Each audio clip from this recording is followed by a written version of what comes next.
أعوذ بالله من الشيطان الرجيم بسم الله الرحمن الرحيم الحمد لله رب العالمين والصلاة والسلام على رسوله الكريم وعلى آله وصحبه أجمعين দিন প্রতিষ্ঠার পথে দীপ প্রকাশ ফেলা ন্যায় এবং ইনসাফ ভিত্তিক সমাজ রাষ্ট্র গড়ার পথে দীপ প্রকাশ ফেলা একটি মানবিক কল্যাণমূলক রাষ্ট্র গড়ার প্রত্যয় নিয়ে দুর্বার গতিতে সামনে এগিয়ে চলা সংগঠন গণমানুষের সংগঠন বাংলাদেশ জামায়াত ইসলামী ঠাকুরগাঁও অন্যতম একটি গুরুত্বপূর্ণ প্রশাসনিক থানা মুল্লি থানার অন্তর্গত বালিয়া ইউনিয়নের আজকের এই স্কুল মাঠে আয়োজিত আজকের এই নির্বাচনী সভার সম্মানিত সভাপতি উপস্থিত বাংলাদেশ জামায়াত ইসলামী ঠাকুরগাঁও জেলা শাখার সম্মানিত শুরা এবং কর্ম পরিষদের অন্যতম সদস্য ঠাকুরগাঁও সদর উপজেলার সাবেক সংগ্রামী আমির জনাব মাওলানা সালমান হোসেন, উপস্থিত আছেন ইসলামী আন্দোলন বাংলাদেশের ঠাকুরগাঁও জেলা শাখার সম্মানিত সভাপতি বিশিষ্ট আলেমে দ্বীন শ্রদ্ধাভাজন দায়িত্বশীল জনাব মাওলানা হাফিজউদ্দিন, উপস্থিত আছেন বাংলাদেশ জামায়াত ইসলামী ঠাকুরগাঁও পৌরসভার সম্মানিত আমির বিশিষ্ট শিক্ষাবিদ বিশিষ্ট আলেমে দ্বীন জনাব অধ্যক্ষ মাওলানা শামসুজ্জামান শাহ শামীম, উপস্থিত মুল্লি থানার সংগ্রামী আমির শ্রদ্ধাভাজন জনাব আব্দুর রহমান, একান্ত শ্রদ্ধাভাজন মুল্লি থানার সেক্রেটারি জনাব আব্বাস আলী ভাই সহ অত্র ইউনিয়নের সম্মানিত বিভিন্ন পর্যায়ের দায়িত্বশীল বৃন্দ, ইসলামী আন্দোলনের বিভিন্ন পর্যায়ের নেতৃবৃন্দ, সম্মানিত সাংবাদিক বন্ধুগণ, প্রশাসনের কাজে নিয়োজিত ভাইয়েরা, আজকের এই নির্বাচনী সভায় উপস্থিতি সম্মানিত দিনদার মুসলমান অত্র এলাকার ভাইয়েরা, আসসালামু আলাইকুম ওয়া রাহমাতুল্লাহি ওয়া বারাকাতুহু। আল্লাহ রাব্বুল আলামিনের দরবারে শুকরিয়া আদায় করি যিনি আমাদেরকে সুস্থতার চাদরে আবৃত করে নিরাপত্তার চাদরে আবৃত করে আজকে পবিত্র জুমাবারের দিনে জুমার সালাত আদায় করার পরে আজকের এই মহতি একটি দ্বীনি উদ্যোগের সাথে আমরা সম্পৃক্ত হওয়ার সুযোগ পেয়েছি। যে মহান রব্বুল আলামিন আমাদেরকে সুযোগ করে দিলেন তার দরবারে আমরা মহব্বতের সাথে বলি আলহামদুলিল্লাহ।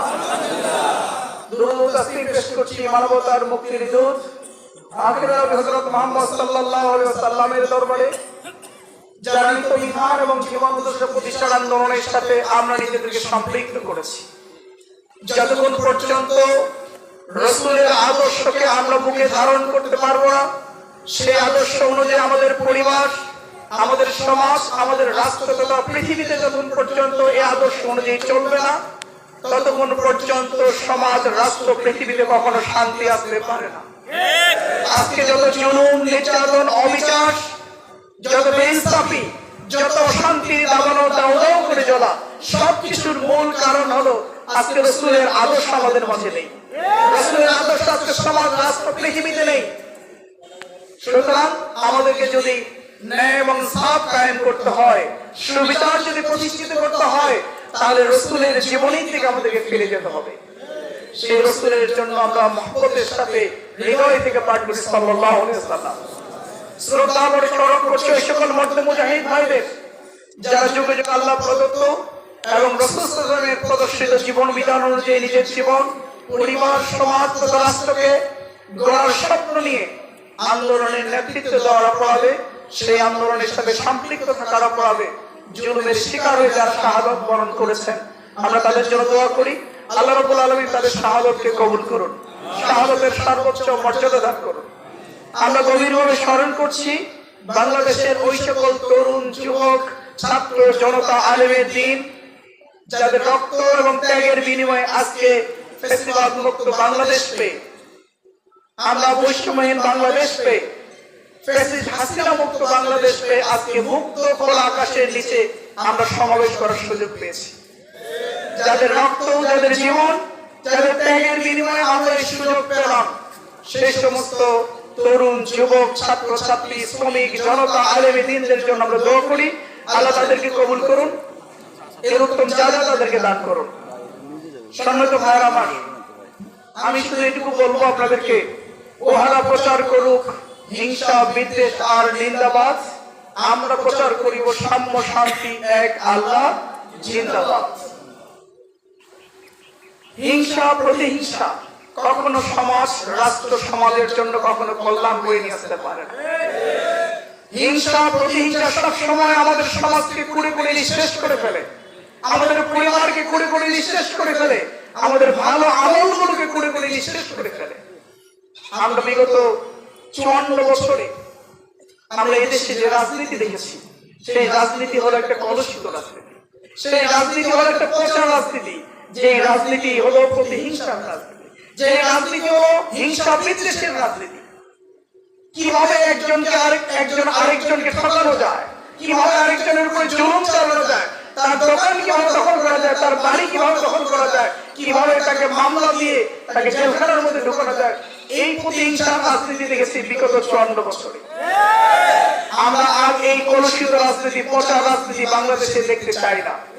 এদেশের তরুণ, যুবকরা, আলেম সমাজ জীবন দিয়ে সেই কলুষিত রাজনীতিকে পরাজিত করেছে। আমরা বাংলাদেশে, আগামী বাংলাদেশে একটা সুন্দর রাজনীতি দেখতে চাই, যে রাজনীতি হিংসা মুক্ত রাজনীতি, প্রতিহিংসা মুক্ত রাজনীতি, যে রাজনীতি একে অপরকে আমাদের শ্রদ্ধা শিখাবে, সম্মান শিখাবে, একে অপরের অধিকার আদায় করতে শিখাবে, একে অপরের প্রতি সহানুভূতিশীল হতে শিখাবে, যে রাজনীতি আগামী দিনে আমাদের সবাইকে সাথে নিয়ে আমাদের সমাজ, রাষ্ট্রকে এগিয়ে নেওয়ার শিক্ষা আমাদেরকে দেবে, সেই রাজনীতি আমরা প্রতিষ্ঠিত করতে চাই। সামনে দিন আজকে এখন আমরা দেখতে পাচ্ছি 5 আগস্টের আগ পর্যন্ত কি হয়েছিল আপনারা জানেন। এদেশের মানুষ ভেবেছিল 5 আগস্টের পরে হয়তো একটা পরিবর্তন আসবে, কিন্তু প্রকৃতপক্ষে এখনো আমরা সেই পরিবর্তন আমরা দেখতে পাইনি। হাতের বদল হয়েছে, মানুষের পরিবর্তন হয়েছে, কিন্তু কার্যকলাপ কিন্তু এখনো তাদের মতোই আছে। সুতরাং যতক্ষণ পর্যন্ত বাংলাদেশ থেকে, সমাজ থেকে, রাষ্ট্র থেকে যতক্ষণ পর্যন্ত এই ব্যাড কালচার গুলো, নোংরা কালচার গুলো দূরীভূত হবে না, টেন্ডারবাজি, চাঁদাবাজি, হিংসাত্মক মনোভাব, আমাদের দুর্নীতি যতক্ষণ পর্যন্ত দূরীভূত হবে না, ততক্ষণ পর্যন্ত আমাদের সংগ্রাম চলবে অবিরাম। এজন্য আমরা বলেছি যে আবু সাঈদ মুগ্ধ, শেষ হয়নি যুদ্ধ। এই যুদ্ধ তখনই শেষ হবে যখন সমাজ থেকে প্রতিহিংসার রাজনীতি দূরীভূত হবে। এই যুদ্ধ তখনই শেষ হবে যখন বাংলাদেশ থেকে, আমাদের সমাজ থেকে দুর্নীতি, চাঁদাবাজি, টেন্ডারবাজি, দখলবাজি যখন যুক্ত হবে, তখনই এই যুদ্ধ আমাদের শেষ হবে ইনশাআল্লাহ। তার পর্যন্ত আমাদের যুদ্ধ চলবে। গত কয়েকদিন আগে আমার কানে আসলো, এখানে কিছু দিনদার মুসলমান ভাইরা মসজিদের ভিতরে কোরআনের আলোচনা করছিল, হাদিসের আলোচনা করছিল। ঠিক সেই সময় একটা রাজনৈতিক দলের কিছু সন্ত্রাসীরা সেই জায়গায় গিয়ে বলছে যে মসজিদে কোনো রাজনীতি চলবে না। আমি তাদেরকে বলি, আপনার রাজনীতি কি বোঝেন ভাই? আপনার ধর্মের কি বোঝেন ভাই? যদি সাহস থাকে, আপনার এই ধর্ম বুঝেই থাকেন, কোরআন সুন্নাহ যদি বুঝেই থাকেন, তাহলে আপনারা মসজিদে এসে খুতবা দেন, নামাজ পড়ান, ইমামদের কাছে দাঁড়ান। আপনি বুঝেন, আপনার ধর্ম বুঝেন, নিজেরা তার সেই সাহসিকতা দেখাতে পারবেন না। মসজিদের মিম্বরে এসে দাঁড়িয়ে খুতবা দিতে পারবেন না, নামাজের ইমামতি করতে পারবেন না, কোরআনের আলোচনা করতে পারবেন না, সুন্নাহর আলোচনা করতে পারবেন না। হিংসার মনোভাব নিয়ে আরেকজনকে আলোচনা করতে হবে, সেটাকে আপনি বাধা দেবেন। এদেশের মুসলমানরা, এদেশের ধর্মপ্রিয় মুসলমানরা আপনাদের এই অন্যায়, আচার, এই প্রতিহিংসার রাজনীতি আপনাদেরকে কখনো করতে দেবে না। 5 আগস্টের আগে করছেন, 5 আগস্টের পরে আমাদের সমাজে এই ধরনের প্রতিহিংসার রাজনীতি আর চলবে না, রাজনীতি চলবে না, ব্যবহার চলবে না, ব্যবহার চলবে না। এই জন্য আমরা মুক্ত করেছি, হাসিনা মুক্ত বাংলাদেশ করেছি, হাসিনা মুক্ত বাংলাদেশ করেছি। সবাই স্বাধীনভাবে রাজনীতি করবে, সবাই স্বাধীনভাবে কথা বলবে, সবাই স্বাধীনভাবে চলবে, ফিরবে, ব্যবসা বাণিজ্য করবে, ঘরে থাকবে, চাকরি বাকরি করবে, কেউ কারো উপর, কেউ কারো অধিকার নষ্ট করবে না। কিন্তু যারা এখনো সে চিন্তা করছেন, ভুলে চান না হাসিনা যে পরিণত হয়েছে, আমরা চাই না আপনাদের সে পরিণতি হোক। কারণ আপনারা দীর্ঘ 16 বছর এদেশে আমাদের সাথে থেকে একসাথে লড়াই সংগ্রাম করেছে হাসিনার বিরুদ্ধে। সুতরাং ভবিষ্যতে এটা না দেখতে হয় হাসিনাকে দমন দাঁড়িয়েছি, আবার সেই দশকের তাদের মতো করে আরেকটা বাংলাদেশ থেকে তারা দেওয়া হয়, সেই ধরনের সিচুয়েশন আমাদের দেখতে না হয়। এই জন্য আপনাদের প্রতি আহ্বান জানাচ্ছি, প্লিজ ফিরে আসুন। আজকে সামনে নির্বাচন হবে, 2026 সালে সবকিছু ঠিকঠাক থাকলে 2026 সালে ফেব্রুয়ারি মাসে নির্বাচন হবে। আমরা বলছি সেই নির্বাচনে সুষ্ঠু পরিবেশ তৈরি করতে হবে,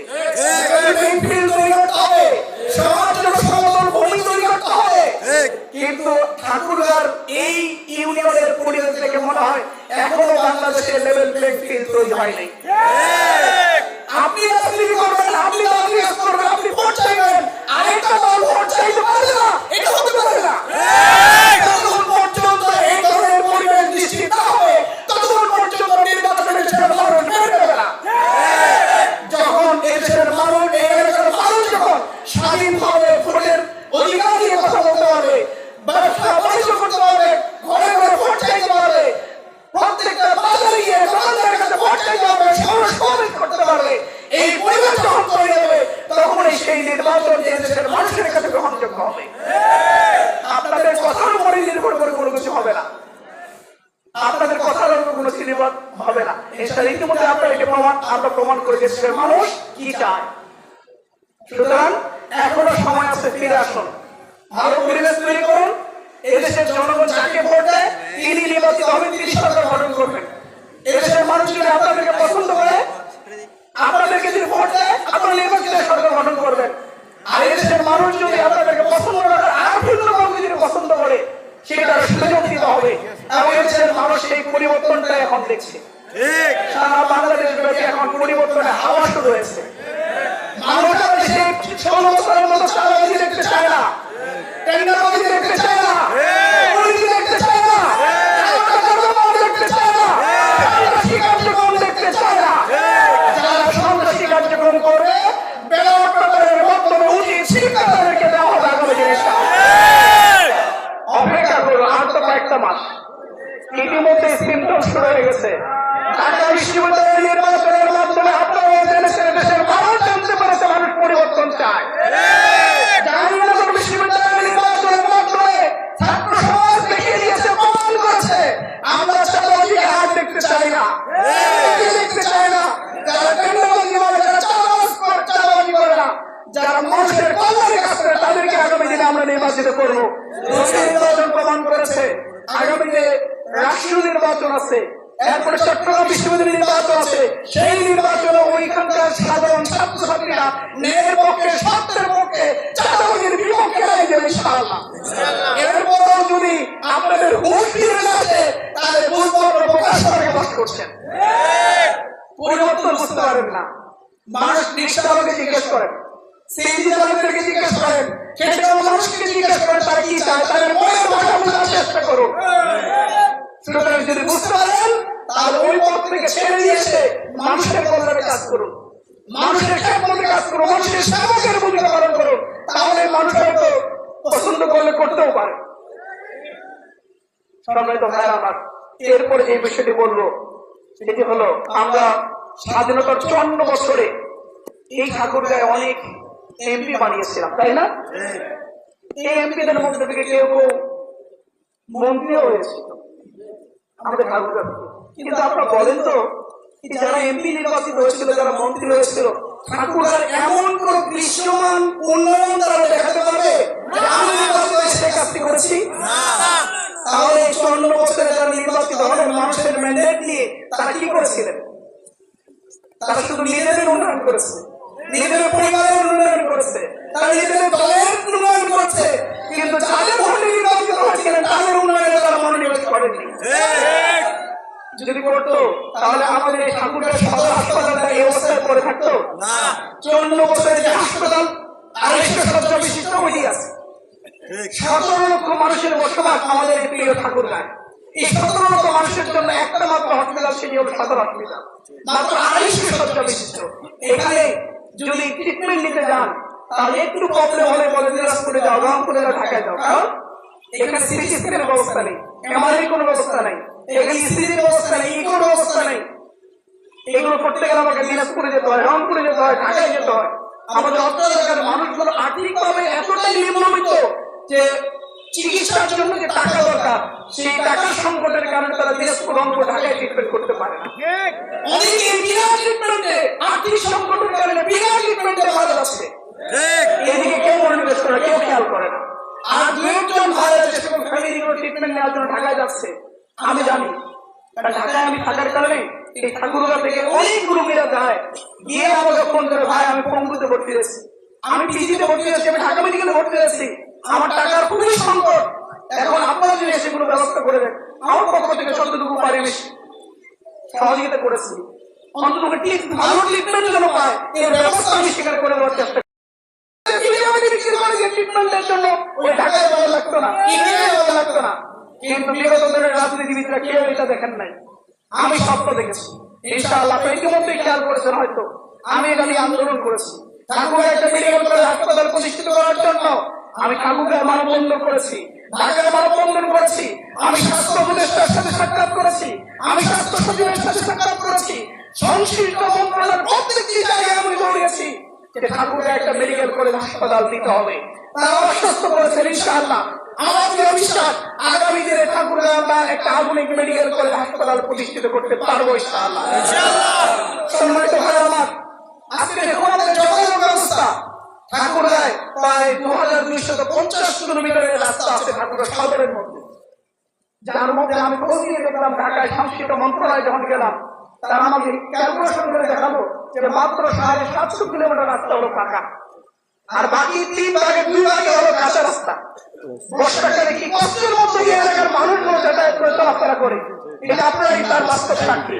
54 বছরে যারা নির্বাচিত হয়েছিলেন তাদের চোখে পড়েনি এই রাস্তাগুলো? চোখে পড়বে না, কারণ তারা তো গ্রামে আসে না, তারা তো ইউনিয়নে আসে না, তারা ঠাকুরে আসে আর নেতাদের সাথে বসে এখান থেকে আবার চলে যায়। গ্রামের অবস্থা তারা জানে না, গ্রামের রাস্তাঘাটের অবস্থা তারা জানে না। আলহামদুলিল্লাহ আমি আমার সংগঠনের সহযোগিতায়, ঠাকুরের সংগঠনের সহযোগিতায় ইতিমধ্যে সমস্ত কাঁচা রাস্তাগুলোর তালিকা করেছি। তালিকা করে ইতিমধ্যে আমি জমা দিয়েছি, ফাইল করে জমা দিয়েছি। যেখানে জমা দিয়েছি তারা আমাকে আশ্বস্ত করেছেন ইনশাআল্লাহ এইগুলো তারা অনুমোদন করে দেবেন। আশা করছি এগুলো অনুমোদন পেলে একটা সময় দেখবেন ঠাকুরগাঁয় কাঁচা রাস্তা থাকবে না ইনশাআল্লাহ, এই অংশ কাঁচা রাস্তা পাকা হয়ে যাবে ইনশাআল্লাহ। আমি সেই উদ্যোগ নিতে চাই। গতকালকে আমাকে একজন সাংবাদিক প্রশ্ন করছেন যে ভাই আপনি তো অনেক সমাজসেবামূলক কাজ করতেছেন, অনেক ডেভেলপমেন্ট মূলক কাজ করতেছেন, যদি নির্বাচন না হতে পারে সেই কাজগুলো আপনি কি অব্যাহত রাখবেন, করবেন? আমি বললাম দেখুন, আমি নির্বাচিত হওয়ার জন্য, আমি এমপি হওয়ার জন্য কাজগুলো করি না। কুনতুম খায়রা উম্মাতিন উখরিজাত লিন-নাস, তোমরা হলো সর্বোত্তম জাতি, তোমাদেরকে মানবতার কল্যাণের জন্য, মানুষের কল্যাণের জন্য সৃষ্টি করা হয়েছে। আল্লাহ রাব্বুল আলামিনের এই নির্দেশ পালনের জন্য আমি এই কাজগুলো করি ছাত্র জীবন থেকে। আমি বিশ্ববিদ্যালয়ে ভর্তি হয়েছিলাম ফার্স্ট ইয়ারে, তখন থেকে বিভিন্ন বৃত্তশালী মানুষের কাছ থেকে কিছু নিয়ে এসে অত্র এলাকার মানুষদের খেদমতে আমি কাজ করেছি।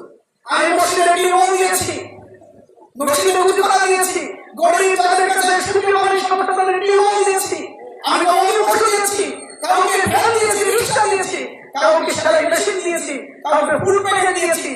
আমি আমার জায়গা থেকে যথাসাধ্য চেষ্টা করেছি ছাত্র জীবন থেকে মানুষের কল্যাণে, মানুষের সেবায় কাজ করার জন্য। তখন এমপি হওয়ার স্বপ্ন আমার ছিল না। আমার স্বপ্ন ছিল আল্লাহর নির্দেশ হলো একজন খাদেম হিসেবে, আল্লাহর একজন গোলাম হিসেবে তার যে নির্দেশ, সেই নির্দেশটা পালনের চেষ্টা করেছি। সুতরাং আপনাদেরকে আমি এটুকু বলতে চাই, আমি ভবিষ্যতে এমপি হই আর না হই, আমি যে স্বপ্ন দেখি, ঠাকুরের ডেভেলপমেন্টের যে স্বপ্ন দেখি, এই এলাকার মানুষগুলোর খেদমতের জন্য, সেবার জন্য যে স্বপ্নগুলো আমরা দেখি, এই স্বপ্নগুলো ইনশাআল্লাহ বাস্তবায়ন করবো আমি ইনশাআল্লাহ। এরপরে যে বিষয়টা বলতে চাই, আমাদের বন্ধ হয়ে যাওয়া বিমানবন্দর, বিমানবন্দর কি চালু আছে না বন্ধ আছে ভাই? একটা সময় এই বিমানবন্দর চালু ছিল, এটা বিরাট লক্ষ্য উদ্দেশ্য সামনে রেখে হয়তো বা একটা সময় রাজনীতিবিদরা চিন্তা করেছিল এখানে বিমানবন্দর লাগবে, কিন্তু অদৃশ্যের কারণে আমাদের যতটুকু শুনেছি পার্শ্ববর্তী দেশের প্রভাবের কারণে, তাদের ইশারা ইঙ্গিতে, তাদের নির্দেশের কারণে এই বিমানবন্দরটি বন্ধ হয়ে গিয়েছে। খুবই আশ্চর্য লাগে, এখানে এত বড় বড় রাজনীতিবিদরা আছেন যারা ইতিপূর্বে রাজনীতি করেছেন, এখনো করছেন, মাঝখানে যারা বিদায় নিয়েছেন, সবার উদ্দেশ্যে বলছি, কেউ এই বিমানবন্দর চালুর উদ্যোগ নেননি। বরঞ্চ তাদেরকে সাংবাদিকরা যখন জিজ্ঞেস করেছে, তখন বলেছে ঠাকুরের কোনো বিমানবন্দর লাগবে না। খুব আশ্চর্য হয়ে যায় আমি, ঠাকুরের বিমানবন্দর লাগবে না। ঠাকুরের যদি বিমানবন্দর না হয়, তাহলে এই ঠাকুরকে কিভাবে অর্থনৈতিক অঞ্চল আপনি বানাবেন? ঠাকুরকে কিভাবে ডেভেলপমেন্ট করবেন? কিভাবে ঠাকুরকে ইন্ডাস্ট্রি করে তুলবেন? এই ঠাকুরকে যদি ইন্ডাস্ট্রি করে তুলতে হয়, ভাইরা আমার, আমাদের দেশে, আমাদের এই জেলায় প্রচুর আলু উৎপাদন হয়, তাই না ভাই? প্রচুর আলু উৎপাদন হয়। এই আলুগুলো এখান থেকে কিনে নিয়ে চলে যায় ঢাকা, চিটাগং, সাভার, গাজীপুরে বড় বড় ইন্ডাস্ট্রি হয়েছে। এখানে আলু দিয়ে নানা ধরনের ফুড তৈরি হচ্ছে। আমার কৃষকরা কম দামে, এখন দেখছি আমি গ্রামে যাচ্ছি, বলতেছে প্রচুর আলু উৎপাদনে যায়, আলুর দাম নেই। এখান থেকে কম দামে আলু কিনে নিয়ে যায়, তারা নানা ধরনের ফুড তৈরি করে বেশি দামে আমাদের কাছে বিক্রি করে। আমাদের এই ঠাকুরে প্রচুর ভুট্টা উৎপাদন হয়, কিন্তু ভুট্টা প্রসেসিং এর কোন ফিল্ড মিল আছে ঠাকুরে? নাই। এগুলো গাজীপুরে আছে, ঢাকায় আছে, চিটাগংয়ে আছে, নারায়ণগঞ্জে আছে। এখান থেকে কম দামে ভুট্টা কিনে নিয়ে সেখানে ফিড মিল তৈরি করেছে, নানা ধরনের ফুড উৎপাদন করে এগুলো আমাদের কাছে বিক্রি করে, আমরা আবার ওগুলো দিই। এভাবেই আমার এই ঠাকুরের উৎপাদিত পণ্য আরেক জায়গায় গিয়ে তারা বড় বড় ইন্ডাস্ট্রি করে তুলেছে, বিত্তশালী হচ্ছে, আরো টাকার পাহাড় করে তুলছে। কিন্তু আমরা ঠাকুরগাঁয়ের কৃষকরা যা তাই থেকে যাচ্ছে, আমাদের কোনো ভাগ্যের পরিবর্তন হয় না। সুতরাং আজকে যদি এখানে আলু প্রসেসিং এর যদি ইন্ডাস্ট্রি গড়ে তুলতে হয়, এখানে আম প্রসেসিং এর ইন্ডাস্ট্রি যদি গড়ে তুলতে হয়, ভুট্টা প্রসেসিং এর ইন্ডাস্ট্রি যদি গড়ে তুলতে হয়, তাহলে অবশ্যই এখানে বড় বড় ব্যবসায়ীদেরকে এখানে আনতে হবে, তাদের দৃষ্টি আকর্ষণ করতে হবে, তাদেরকে বোঝাতে হবে তোমরা এখানে ইনভেস্ট করো, তোমরা যদি এখানে ইনভেস্ট করো তোমরা লাভবান হবে, অল্প টাকায় তোমরা পণ্য কিনতে পারবে, অল্প টাকায় নেওয়ার পরে আর অল্প খরচের মধ্যে তোমরা অনেক লাভবান হবে, তোমরা এখানে ইনভেস্ট করো। আমরা যদি তাদেরকে আকৃষ্ট না করতে পারি, তারা আসবে না। আর আকৃষ্ট করার পরে তাদেরকে আকৃষ্ট করতে হবে, কিভাবে আসবে ভাই? বাসে আসবে না, ট্রেনে আসবে না। আমার মতো মানুষ ওই ঢাকা থেকে ট্রেনে বা বাসে আসি, 12 ঘন্টা জার্নি করে আসি এখানে। আসার পরে ওই আসার সাথে সাথে 2-3 ঘন্টা রানে ট্রেনে আর বেরোয়া যায় না। এরকম বিত্তশালী মানুষগুলো, বড় বড় ব্যবসায়ীরা 12 ঘন্টা পাড়ি দিয়ে আসবে ঠাকুরগাঁয়? আসবে না। তাদেরকে কম সময়ে কিভাবে ঠাকুরগাঁয় আনা যায় এর ব্যবস্থা করতে, এর জন্য প্রয়োজন হবে বিমানবন্দর। বিমানবন্দর থাকতো, বিমানবন্দর যদি চালু থাকতো, তাহলে বড় বড় ব্যবসায়ীরা ঠাকুরগাঁয় আসতো, তাদের দৃষ্টি আকর্ষণ করতে পারতাম, এখানে ইন্ডাস্ট্রি করে উঠতো, আমার কৃষকরা উৎপন্ন পণ্যের ন্যায্য মূল্য পেত। আর আমার এই ঠাকুরগাঁর হাজার হাজার বেকার যুবক যুবতীরা এই ইন্ডাস্ট্রিগুলোতে চাকরি করে তাদের বেকারত্ব দূর হতো। কিন্তু আমরা সে উদ্যোগ কেউ নিতে পারিনি। আমার স্বপ্ন ইনশাআল্লাহ আপনাদেরকে সাথে নিয়ে আগামী দিনে উন্নয়নশীল ঠাকুরগাঁও পরিণত করতে আমরা ইন্ডাস্ট্রি করে তুলবো ইনশাআল্লাহ। আমরা বড় বড় ব্যবসায়ীদেরকে নিয়ে আসবো, ঠাকুরগাঁওকে অর্থনৈতিক অঞ্চল আমরা বানাবো ইনশাআল্লাহ। আমাদের স্বপ্ন আছে। সম্মানিত ভাইরা, আমাদের কৃষক ভাইরা আছেন, অধিকাংশ ভাইরা আমাদের কৃষির উপর নির্ভরশীল আমরা। কিন্তু আমরা কি লক্ষ্য করেছি, কৃষকরা যখন কৃষিকাজ করেন সেখানে কৃষিকাজ করার জন্য যে বিভিন্ন ধরনের উপকরণগুলো লাগে, সার লাগে, বীজ লাগে, এগুলো সঠিক সময় আমরা পাই না। সার আসে সরকারের পক্ষ থেকে, কম টাকায় সার সরবরাহ করা হয়, সেই সার কৃষকদের পর্যন্ত পৌঁছায় না। অসাধু ডিলার এবং রাজনীতিবিদদের ব্যবসাতে সারগুলো সব লুটপাট হয়ে যাচ্ছে, বীজ লুটপাট হয়ে যাচ্ছে। আপনারা এখানে যারা আছেন কৃষক ভাইরা, আপনাদেরকে জিজ্ঞেস করি, সরকারের পক্ষ থেকে প্রণোদনা হিসেবে অসংখ্য এখানে বীজ সরবরাহ করা হয়, ফ্রি বীজ দেওয়া হয়, সরিষার বীজ, গমের বীজ, ভুট্টার বীজ, নানা ধরনের বীজ, মৌসুমী বীজ সরবরাহ করা হয় চাষিদের জন্য প্রণোদনা হিসেবে। এটা কেউ পেয়েছেন না এখানে? কেউ পাননি। আপনারা জানিও হয়তো, কিন্তু এগুলো বরাদ্দ আসে ঠাকুরগাঁয়। এই বরাদ্দগুলো যায় কোথায়? এই কিছু অসাধু রাজনীতিবিদ, অসাধু কিছু ডিলারদের মাধ্যমে সব লুটপাট হয়ে যাচ্ছে। এই জন্যই বলি সম্মানিত ভাইরা আমার, আজকে এই সার বিষের লোক যারা সামলাইতে পারে না, 10 কেজি চালের লোক যারা সামলাইতে পারে না, যাদের হাতে 10 কেজি চালের আমানতদারি যারা রক্ষা করতে পারে না, তাদের হাতে দেশের এই বড় সম্পদ যদি আমরা করে দেই, এই সম্পদগুলো ঠিক থাকবে? সুতরাং সাবধান, সাবধান থাকতে হবে। যাদের হাতে দেশের সম্পদ নিরাপদ না, তাদের হাতে ক্ষমতা দেওয়া যাবে না। 10 কেজি চাল যাদের হাতে নিরাপদ নয়, তাদেরকে নেতৃত্ব তুলে দেওয়া যাবে না, তাদেরকে পুরো ঠাকুরের দায়িত্ব হাতে তুলে দেওয়া যাবে না। তারা সব কিছু লুটপাট করে তারা নিয়ে যাবে, নিজেদের পেট ভর্তি করবে, আপনাদের জন্য কোনো কাজে আসবে না। এজন্য আমরা কৃষকদের জন্য যেটা চিন্তা করেছি, এই কৃষকরা যেন ভালো ট্রেনিং এর ব্যবস্থা যেন তাদেরকে করা যায়, ভালো ট্রেনিং এর ব্যবস্থা তাদের করতে পারলে তারা কৃষিকাজে আরো ভালো কিছু করতে পারবে। তাদেরকে বিনা সুদে ঋণ দিতে হবে, তাহলে কৃষকরা এই ঋণ নিয়ে ভালো চাষাবাদ করতে পারবে। কিন্তু এখন যদি ঋণ নেন, যে সুদ আপনাদের উপরে ঠেলে দেওয়া হয়, যে সুদ দিতে দিতে আপনার অবস্থা খারাপ। সুতরাং ইসলামী শাসন ব্যবস্থা যদি কায়েম হয়, জামাত ইসলামী যদি ইসলাম দলগুলো যদি ক্ষমতায় যেতে পারে, আগামী দিনে বিনা সুদে কৃষকদের ঋণ দেওয়া হবে ইনশাআল্লাহ। সম্মানিত ভাইরা আমার, আজকে বেকারত্ব একটা বড় সমস্যা আমাদের ঠাকুরগাঁয়। বেকার যুবক যুবতীরা আজকে পরিবারের কাছে বোঝা হয়ে গেছে। আমার কাছে প্রতিনিয়ত ফোন আসে, সিভি আসে, যে ভাই কিছু একটা করে আমার সন্তানের জন্য। সে নিজেও ডিপ্রেশন, তার ফ্যামিলিও তাকে নিয়ে বিরাট টেনশনের মধ্যে। এই যুবকদেরকে কাজে লাগাতে হবে। যুবকরাই হলো শক্তি, যুবকরাই হলো পরিবর্তনের শক্তি। এই যুবকদেরকে দুই ভাবে কাজে লাগানো যায়।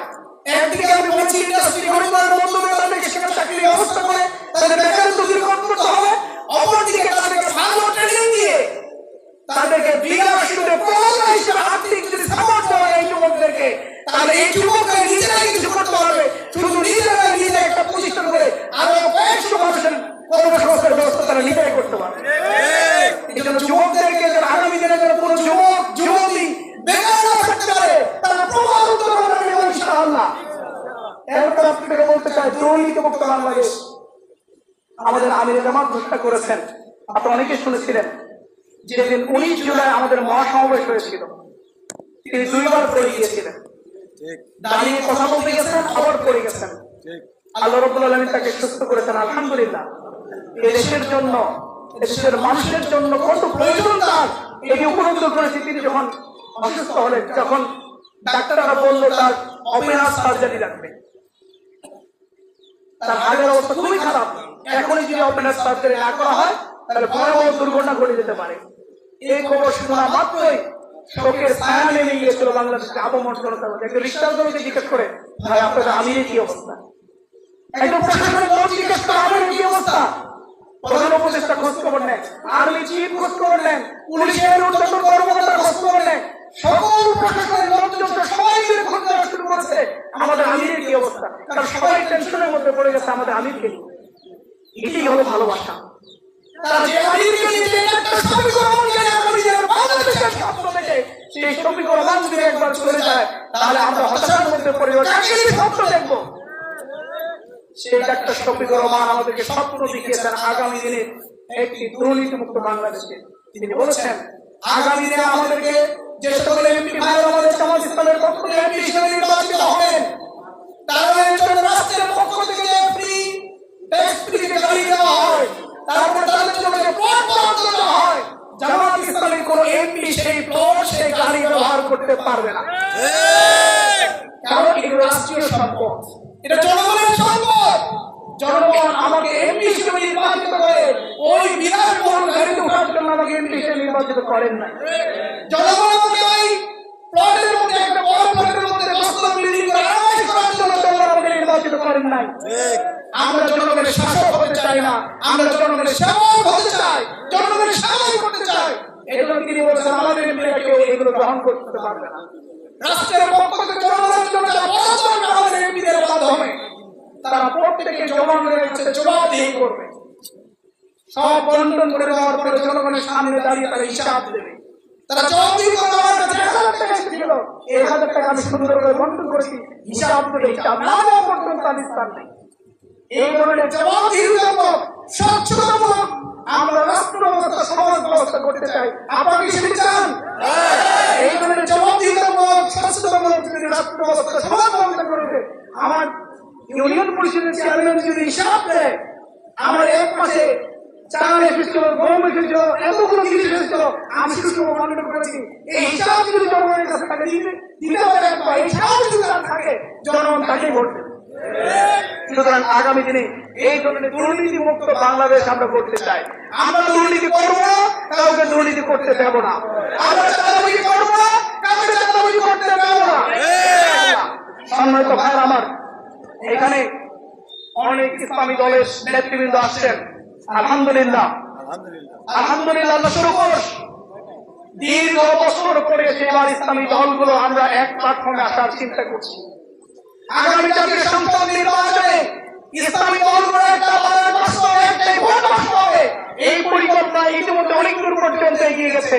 আপনারা দোয়া করবেন আগামী দিনে কল্যাণ রাষ্ট্র, আগামী দিনে মানবিক রাষ্ট্র করার জন্য এদেশের ইসলামী দলগুলো একত্রিত হয়েছি।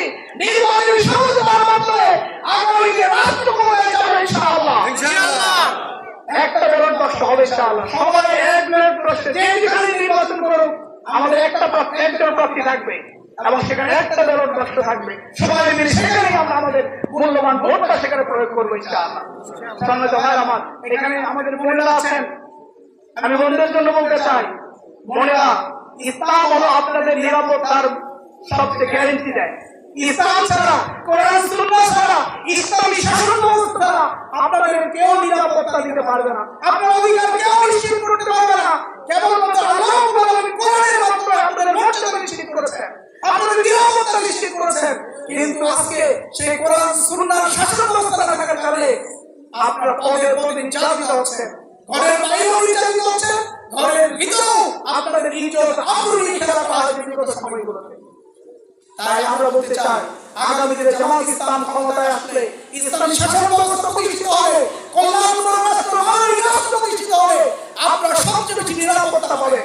আমার বোনেরা কলেজে যাবে, আমার বোনেরা স্কুলে যাবে, আমার বোনেরা চাকরি করবে, আমার বোনেরা গৃহস্থলের কাজে ঘরে থাকবে।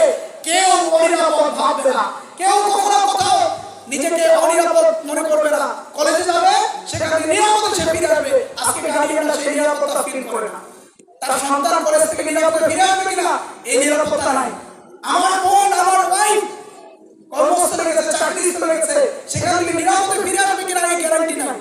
ইনশাআল্লাহ জামাত ইসলাম সেই গ্যারান্টি দেবে, ইসলাম সেই গ্যারান্টি দেবে আপনাদের জন্য। আপনাদের অধিকার নিশ্চিত করা হবে ইনশাআল্লাহ। সর্বশেষ আমাদের অমুসলিম ভাইদের জন্য বলবো, যারা হিন্দু ধর্মের সহ অন্যান্য ধর্মের ভাইরা আছেন, আপনাদের জন্য বলবো, সম্মানিত ভাইরা আমার, মনে রাখবেন ইসলাম হলো সকল ধর্মের নিরাপত্তা দেওয়ার জন্য আমাদের নির্দেশ দেয়। যদি ইসলামী রাষ্ট্র প্রতিষ্ঠিত হয়, কল্যাণমূলক রাষ্ট্র প্রতিষ্ঠিত হয়, তাহলে হিন্দু, বৌদ্ধ, খ্রিস্টান, মুসলমান সবার জন্য নিরাপত্তা নিশ্চিত করা হবে।